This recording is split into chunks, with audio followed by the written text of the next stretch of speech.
जब महादेव ने एक चोर को अपना भक्त बना लिया। वो शिव मंदिर में चोरी करने गया था, लेकिन सुबह जब बाहर निकला तो उसके हाथ में चोरी का सामान नहीं, उसकी बदली हुई सोच थी। एक छोटे से गांव में रघु नाम का एक चोर रहता था। लोग उससे नफरत करते थे। किसी के घर कुछ चोरी हो जाए तो सबकी उंगली रघु की तरफ उठती। एक रात उसे खबर मिली, गांव के पुराने शिव मंदिर में काफी चढ़ावा जमा हुआ है। रघु ने सोचा, आज की चोरी से कई दिनों का इंतजाम हो जाएगा। आधी रात पूरा गांव सो रहा था। रघु चुपके से मंदिर में गया।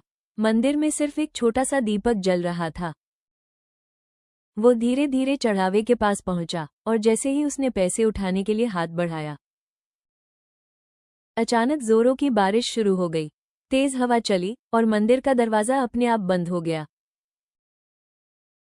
रघु ने दरवाजा खोलने की बहुत कोशिश की, लेकिन वो नहीं खुला। पूरी रात वो उसी मंदिर में बैठा रहा। फिर उसकी नज़र सामने रखे शिवलिंग पर पड़ी। दीपक की रोशनी में उसे ऐसा लगा जैसे महादेव उसकी ओर देख रहे हों। रघु की आंखें भर आईं। वो धीरे से बोला, महादेव, मैंने पूरी जिंदगी गलत काम किए हैं। मैं जानता हूँ मेरे कर्म अच्छे नहीं हैं। कुछ पल चुप रहने के बाद उसने कहा, लेकिन अगर मेरे लिए भी कोई रास्ता बचा है तो मुझे एक मौका दे दीजिए। उसकी आंखों से आंसू बहने लगे। सुबह बारिश रुक चुकी थी। मंदिर का दरवाजा खुल गया। रघु जाने लगा, लेकिन तभी उसकी नज़र उन पैसों पर पड़ी। वही पैसे जिन्हें चुराने के लिए वो मंदिर में आया था। उसने उन्हें हाथ में उठाया, कुछ पल तक देखता रहा, फिर वापस वहीं रख दिया। शिवलिंग के सामने हाथ जोड़कर रघु बोला, आज मैं कुछ चुराकर नहीं जा रहा। अपने बुरे कर्म यहीं छोड़कर जा रहा हूँ। अब समझ आया, जैसे कर्म करेंगे वैसा ही फल मिलेगा। आज से मेरे कर्म बदलेंगे ताकि मेरा कल बदल सके। रघु मंदिर से बाहर निकला। उस दिन के बाद उसने चोरी छोड़ दी। उसने मेहनत मजदूरी शुरू कर दी। लोगों को उस पर भरोसा करने में समय लगा, लेकिन रघु ने हार नहीं मानी।